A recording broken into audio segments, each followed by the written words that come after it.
High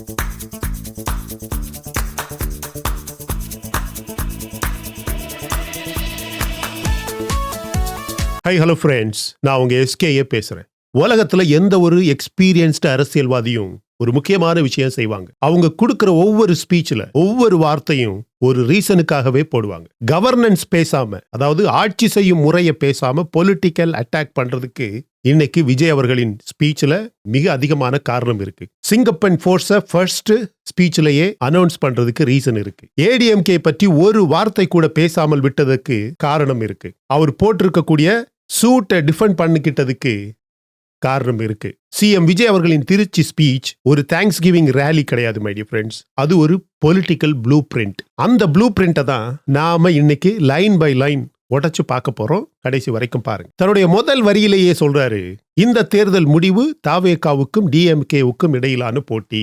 Stalin தான் என்னுடைய direct rival. ADMK கிடையவே கிடையாது. பிஜேபி கிடையவே கிடையாது. சீமான் அப்படின்னு ஒரு ஆளையே எனக்கு தெரியாது. ஒரே ஒரு பெயர், என்னது? ஸ்டாலின். இது கர்ட்டசி கிடையாது மை டியர் ஃப்ரெண்ட்ஸ். இது சர்ஜிக்கல் எலிமினேஷன். அதாவது ஏடிஎம்கேவுக்கு 47 சீட்ஸ். அந்த 47ல 4 சீட்டுக்கு பை எலெக்ஷன் வரப்போகுது. அந்த பார்ட்டியை நெய்ம் பண்ணுனா அவங்களுக்கு ஆக்சிஜன் கொடுத்த மாதிரி, இக்னோர் பண்ணுனா அவங்களே ஸ்லோவா ஃபெய்ட் ஆயிடுவாங்க. தமிழ்நாட்டுல 2 பார்ட்டி ஸ்டேட் உருவாக்கணும்னா 3rd பார்ட்டியை மென்ஷன் பண்ணவே கூடாது. அதனாலதான் ஏடிஎம்கே உடைய பெயரே வரல. அல்லாம கூட எடப்பாடி பழனிசாமி இன்னும் வருங்கால அரசியலுக்கு ஒரு நச்சு புழு மாதிரி. அதனால ஏடிஎம்கே கான், டெலிபரேட்லி கான். ஆனா டிஎம்கேவை நேரடியாக தாக்குறாரு. தீந்து போன சக்தி அப்படின்னு சொல்றாரு, நொந்து போன சக்தி அப்படின்னு சொல்றாரு. ஸ்டாலினுடைய ஃபேமிலி பாலிடிக்ஸ் அப்படின்னு அவங்க என்ன நிறுத்த ட்ரை பண்ணாங்க அப்படின்னு நேரடியாக தாக்குறாரு சிஎம் விஜய். சிஎம் விஜய் அவர்களுக்கு ஏன் இவ்வளவு ஆங்கர், ஏன் இவ்வளவு ஃபோக்கஸ்? ஏன்னா ஃப்ரெண்ட்ஸ், திமுகவின் ஓட்டர் பேஸ் தான் விஜய் அவர்களின் நெக்ஸ்ட் எலெக்ஷனுடைய ரியல் டார்கெட்.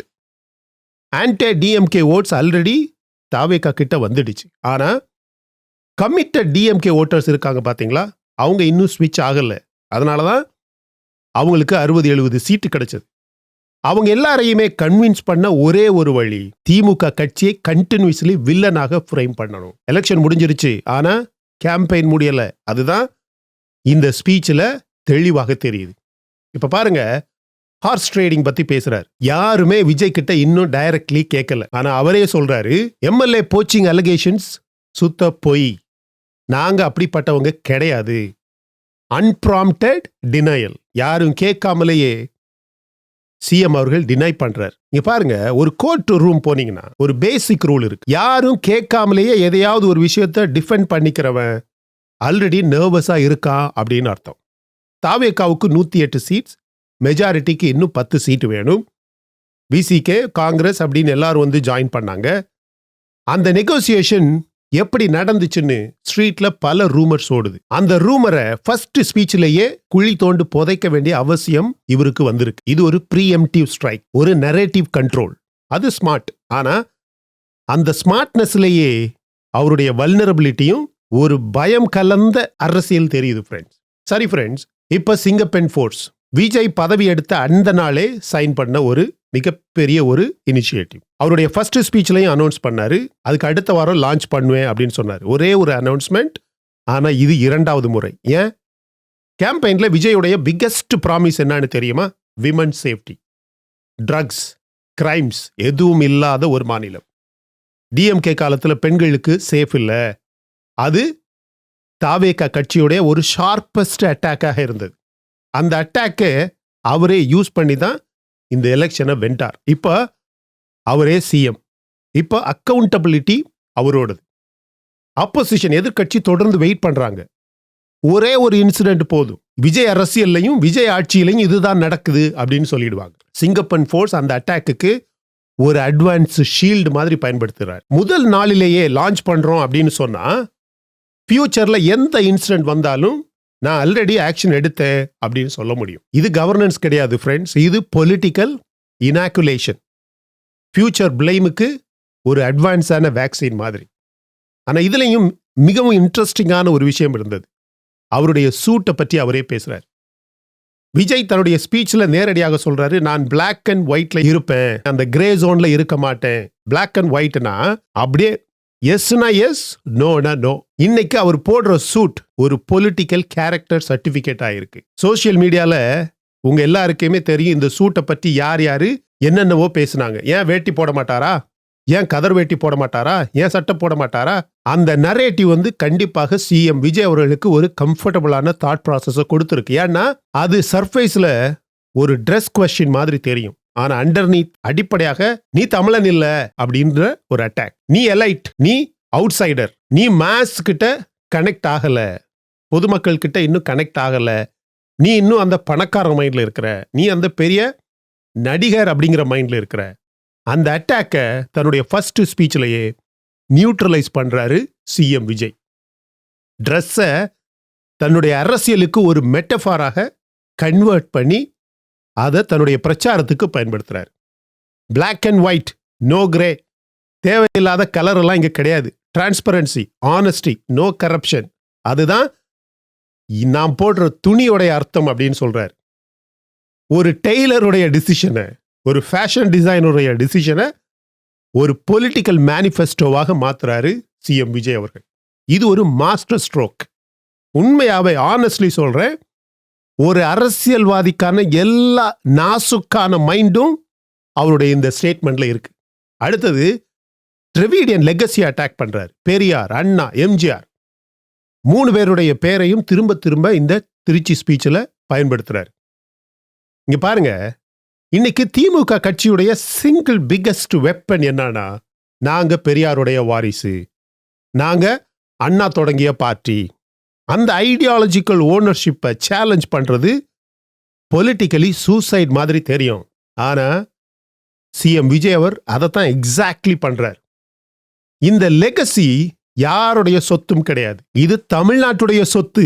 இதுல ஒரு ஹிடன் லாஜிக் இருக்கு ஃப்ரெண்ட்ஸ். திமுக கட்சியின் கோர் ஓட்டர்ஸ் இருக்காங்க பாத்தீங்களா, அவங்க இன்னுமே ஐடியாலஜியை விடல. ஆனா தாவேகாவுக்கு ஓட் பண்றது பெரியாருக்கு பிட்ரேல் கிடையாது அப்படின்னு ஃபீல் ஆனா அவங்க தாவேகாவுக்கு ஓட்டு போட கன்சிடர் பண்ணுவாங்க. அந்த பெர்மிஷனை தான் விஜய் அந்த கோர் ஓட்டர்ஸுக்கு, திமுக கோர் ஓட்டர்ஸுக்கு இன்னைக்கு கொடுக்கிறாரு. நீங்க திராவிடியனா இருங்க, ஆனா நீங்க திராவிடியனா இருந்தா கூட தாவேகாவை சூஸ் பண்ண முடியும், சூஸ் பண்ணலாம். அது இல்லாம அவங்க ஸ்விட்ச் ஆக மாட்டாங்க. இன்னைக்கு நாளைக்கு அண்ணாமலை வருவாரு.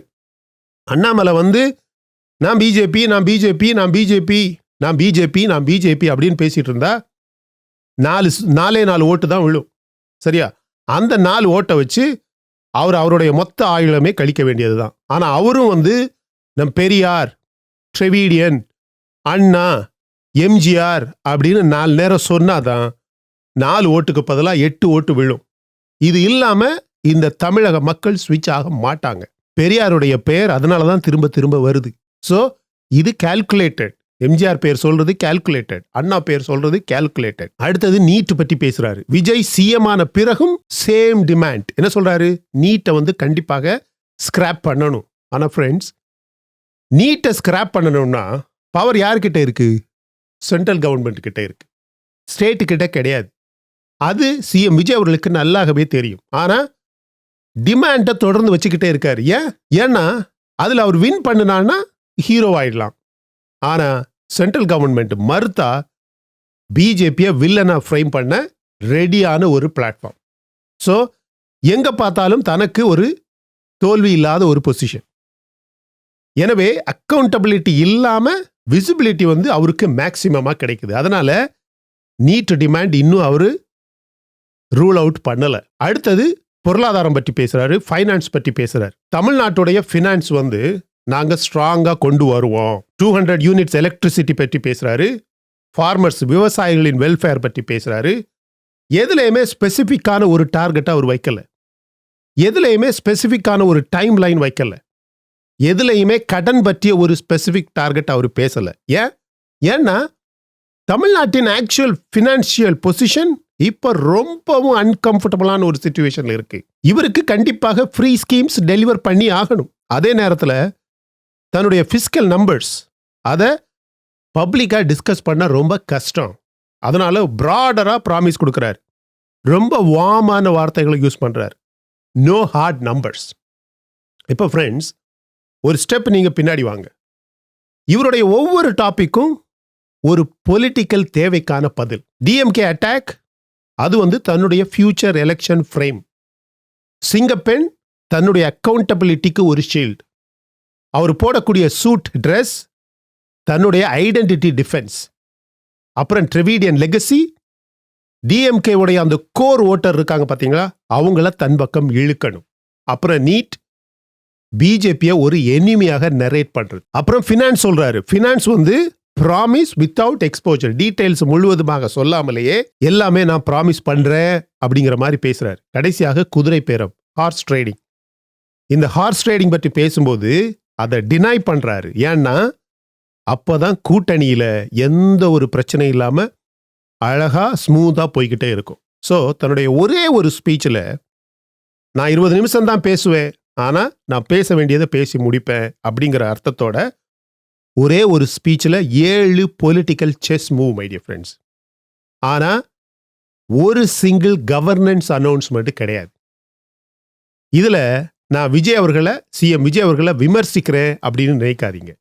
அங்கதான் இருக்கு பாயிண்டே. நீங்க ஒரு நிமிஷம் யோசிச்சு பாருங்க. ஒரு புதிய பார்ட்டி, ஒரு ஃபர்ஸ்ட் டைம் கவர்மெண்ட், ஒரு மைனாரிட்டி கோலிஷன், அப்போசிஷன் இன்னும் ஸ்ட்ராங்கா இருக்கு, மீடியா ஸ்க்ரூட்டினி மேக்சிமம் லெவல்ல இருக்கு. ஆட்சிக்கு வந்த 20 நாளே தான் ஒரு ஃபர்ஸ்ட் ஸ்பீச் கொடுக்க வேண்டிய கட்டாயம். இந்த கான்டெக்ஸ்டில் இந்த பொலிட்டிக்கலி சாவி, அதாவது பொலிட்டிக்கலி நான் ஸ்ட்ராங் மாதிரி பேசுறது, அது ஒரு ஸ்கில். அந்த ஸ்கில் கண்டிப்பாக விஜய் கிட்ட இருக்கு. அதை டெலிவர் பண்ற சக்தியும் திறமையும் சிஎம் விஜய் கிட்ட தெளிவாக இருக்கு. அதை நம்ம நேற்று ஸ்பீச்சில் பார்க்க முடிஞ்சது. அதை நம்ம எல்லாருமே ரெகக்னைஸ் பண்ணணும். அப்படின்னா அர்த்தம் என்னன்னா, this guy is here to stay longer. பல ஆண்டுகள், 5, 10, 15, 20 வருடங்கள் அப்படின்னு நான் இங்க தங்கி நின்று அரசியல் பண்றதுக்காக வந்திருக்கேன் அப்படிங்கிறத நேற்று ஸ்பீச்சில் விஜய் அவர்கள் ப்ரூவ் பண்ணியிருக்காரு. எப்படி? எல்லா அரசியல்வாதி மாதிரி எனக்கும் அரசியல் பண்ண தெரியும் அப்படின்னு ப்ரூவ் பண்றாரு. இது எல்லாருமே ரெகக்னைஸ் பண்ணணும். ஆனா தமிழ்நாட்டுடைய ஹிஸ்டரியை நீங்க பார்த்தீங்கன்னா ஒரு விஷயத்தை தெளிவாக சொல்லுது. பெரியார் ஒரு தனி மூமெண்ட்டை கட்டினார். அண்ணா ஒரு பொலிட்டிக்கல் இன்ஸ்டிடியூஷனை கட்டினார். எம்ஜிஆர் வெல்ஃபேரை ரொம்ப தெளிவாக டெலிவர் பண்ணினார். ஜெயலலிதா ரொம்ப ஸ்ட்ராங் அட்மினிஸ்ட்ரேஷன் பண்ணினாங்க. ஆனால் தமிழ்நாட்டில் கருணாநிதி மட்டும்தான் கொத்தடிமை போன்ற ஒரு அரசியல் பண்ணினார்.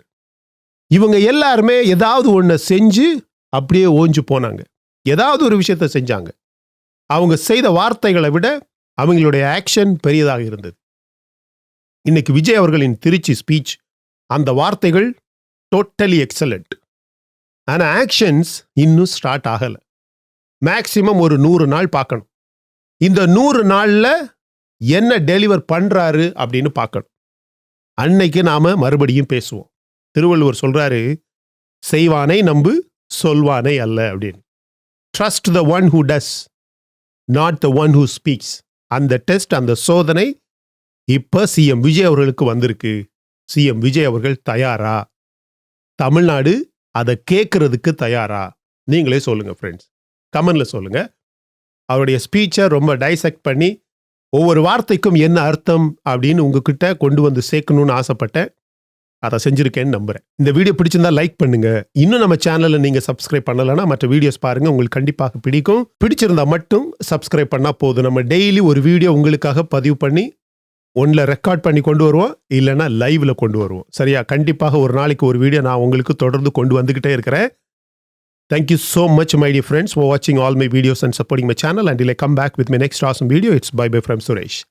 Stay safe, stay positive, stay active and stay fit and always dream big in your life. நம்மளால எப்பவுமே எதையுமே எங்கேயுமே சாதிக்க முடியும் அப்படின்னு நம்ம ஃபர்ஸ்ட் நம்பணும், my dear friends. And as I always say, please take care of your parents at your home. உங்க அப்பா அம்மாவை உங்க வீட்டிலே வச்சு நல்ல சந்தோஷமா பத்திரமா பாதுகாப்பா பார்த்துக்கங்க, my dear friends, because it's very, very, very, very important. Thank you.